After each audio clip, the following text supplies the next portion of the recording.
When Ford's own president, Lee Iacocca, got behind the wheel of this South African-built V8 sedan, he said, "Ford doesn't have anything like it in the U.S." But Ford didn't build this car. A small workshop did, and almost nobody believed it would work. In 1973, a small South African workshop did something that seemed impossible. They took a comfortable European family sedan, dropped in a thundering American V8 engine, and created a muscle car that would catch the attention of Ford Motor Company's own president. Most people thought it would never work. They were spectacularly wrong. This is the story of the Ford Granada Piranha V8, a car so unexpected, so brilliantly engineered, that it nearly changed the entire direction of Ford's luxury car strategy in Europe. And it all started with one man's simple question: what if? The year was 1972. South Africa had become an unlikely hotbed for automotive innovation. International sanctions and import restrictions meant that if you wanted something special, you had to build it yourself. The country's long distances, excellent roads, and booming motorsport culture created perfect conditions for high-performance vehicles. Into this environment stepped Basil Green, a Ford tuner and racing team owner who had already made a name for himself with the legendary Capri Piranha V8. The Capri Piranha had dominated South African racing, winning 13 out of 14 races in the 1970 season. But Basil Green saw a problem. The Capri was cramped.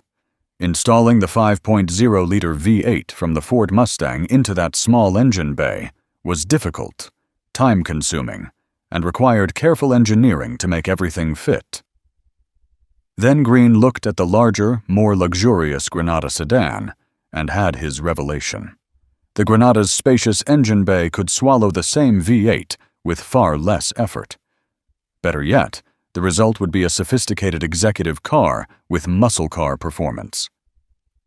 A wolf in sheep's clothing. In early 1973, the first Granada Piranha rolled out of Basil Green Motors. Under the hood sat the Windsor 302 cubic-inch V8, the same engine that powered countless Ford Mustangs. This was a proven, reliable power plant that produced 255 horsepower and 299 pound-feet of torque. In the Granada, which weighed just 1,420 kilograms, those numbers translated into shocking performance. The car could sprint from 0 to 100 kilometers per hour in just 7.8 seconds. That was sports car territory. The standing quarter mile disappeared in 15.4 seconds, and top speed reached 207 kilometers per hour. But the truly remarkable aspect was what Basil Green did not change. The Granada Piranha received no suspension modifications, no upgraded brakes, no body modifications beyond subtle badging. The standard European Granada suspension, designed for comfortable cruising, somehow handled the doubled power output without complaint. The standard brakes, adequate for the original V6 engine, remained adequate for the V8. This seemed impossible to many engineers. How could you double the power without upgrading the chassis? The answer lay in the Granada's excellent original engineering. Ford had built a robust, well-balanced platform that had more capability than most people realized. The independent suspension at both ends, with its short and long arms at the front and semi-trailing arms at the rear, provided excellent control even under hard acceleration. The rack and pinion steering remained precise. The car rode on its standard springs and shocks, maintaining the smooth, comfortable ride that luxury buyers expected. This no-modifications approach was partly practical and partly philosophical. Basil Green wanted to create a car that felt sophisticated, not crude. A car that executive buyers would be comfortable owning. A car that could cruise to a business meeting in comfort, tow a caravan on holiday weekends, and still embarrass sports cars at traffic lights. Keeping the suspension stock maintained that luxury character, while proving that the original Granada was better than most people believed. The interior matched this philosophy. Most Granada Piranhas were based on the luxurious Ghia trim level. Buyers got brushed nylon cloth upholstery, genuine wood paneling on the dashboard and doors, deep pile carpeting, and full instrumentation. Power steering was standard. An FM radio was included, which was still a premium feature in the early 1970s. The rear seats could accommodate 3 adults in comfort. The boot offered 425 liters of luggage space. This was a genuine 4-door family car that happened to accelerate like a muscle car. From the outside, you would never know what lurked beneath. The Granada Piranha looked almost identical to a standard Granada. No hood scoops, no aggressive body kits, no wild graphics, just subtle Piranha badges and slightly more purposeful exhaust tips. This understated appearance was deliberate. Basil Green understood that his customers wanted sophistication, not attention. They wanted to surprise people, not announce themselves. This stealth factor became legendary in South African car culture. Stories circulated of BMW drivers challenged at traffic lights, watching in disbelief as the Ford sedan pulled away. Mercedes owners found themselves left behind. Sports car enthusiasts discovered that the conservative-looking 4-door Granada could keep pace with them. The satisfaction of this hidden performance became part of the car's appeal. Then came the moment that validated everything. Lee Iacocca, president of Ford Motor Company globally, heard about the Granada V8 project. Iacocca was not just any executive. He was a car guy, a performance enthusiast, and one of the most influential figures in the American automotive industry. He would later become famous for saving Chrysler Corporation from bankruptcy.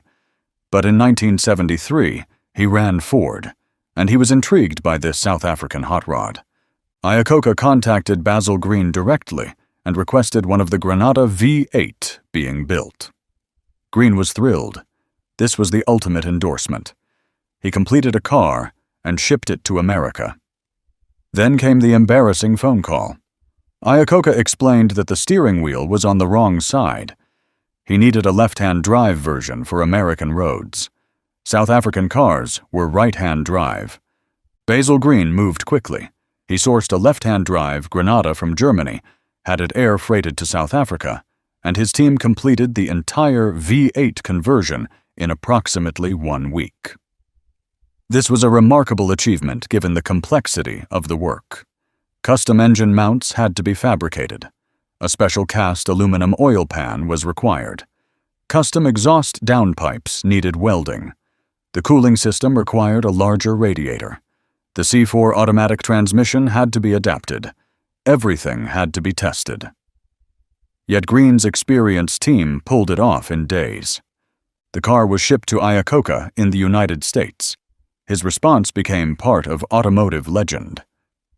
"The car is fantastic," Iacocca declared, "and Ford doesn't have anything like it in the U.S." He used the Granada Piranha as his personal vehicle, proving that this was not just polite praise. The president of Ford Motor Company genuinely loved a car built by a small South African workshop. This endorsement had consequences. Ford's European operations in Cologne, Germany, purchased 2 Granada Piranhas for detailed evaluation. Engineers examined every aspect of the conversion. They tested the cooling system. They analyzed the engine installation. They assessed the chassis behavior. Their conclusion? The Granada Piranha was production ready. Ford could manufacture this vehicle in Europe with minimal changes. Plans were developed.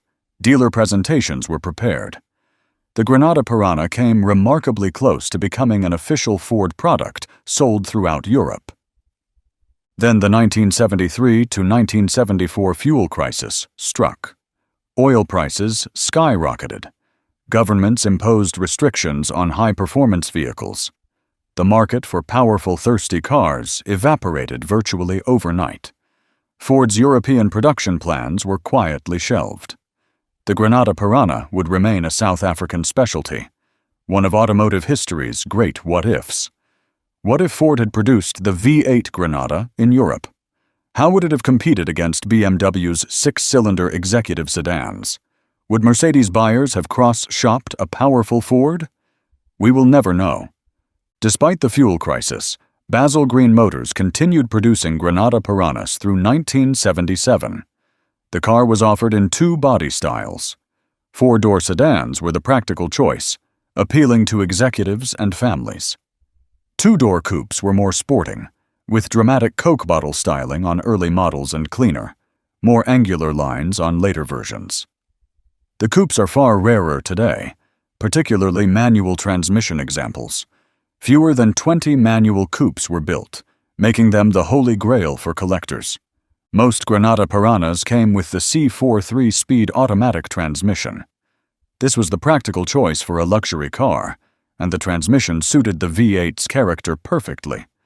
The engine's massive torque meant you rarely needed to downshift. Highway cruising was effortless. Overtaking required just a gentle squeeze of the accelerator. The automatic also improved reliability and reduced maintenance compared to the manual option. In 1978, Basil Green produced a final, extremely limited run of approximately 18 Min-K2 Granada Piranhas. These were based on the second-generation Granada design, which had been introduced in Europe in 1977. The Mark II models featured updated styling and improved refinement, but the same proven V8 drivetrain. These final examples represent the rarest Granada Piranha variant, with perhaps only a handful surviving today. Total production across all variants reached approximately 520 units between 1973 and 1978. This might seem like a small number, but it is actually quite significant. Basil Green Motors built nearly twice as many Granada Piranhas as the more famous Capri Piranhas. The higher production demonstrates genuine market demand. These were not garage specials or limited experiments. The Granada Piranha was a serious production vehicle with paying customers who used their cars as daily drivers. Fuel economy was surprisingly reasonable. Despite having a 5.0-liter V8, the Granada Piranha often matched or even beat the smaller V6 models during highway cruising. The larger engine worked less hard at cruising speeds, running unstressed and efficient. Magazine tests recorded consumption around 12 liters per 100 kilometers, which was acceptable even by contemporary standards. This practical efficiency helped keep Granada Piranhas on the road during the difficult fuel crisis years. The car competed directly against German luxury sedans in the South African market. BMW and Mercedes-Benz were gaining popularity among upwardly mobile executives who valued prestige and build quality. The Granada Piranha could outperform virtually any BMW or Mercedes available at the time. It was faster in a straight line, delivered more torque, and cost less money. Yet it never quite achieved the same prestigious image as the German brands. Approximately 100 to 150 Granada Piranhas survive today, representing a 20 to 30% survival rate. This is remarkable for a car from the 1970s, especially one that was often used hard for towing and long-distance driving. The solid build quality of the base Granada, combined with the proven reliability of the V8 drivetrain and the care of enthusiast owners, has preserved a meaningful number of examples. Basil Green passed away in 2022, but his legacy endures. Ford South Africa recognized him as a true legend who made an indelible mark on the country's automotive history.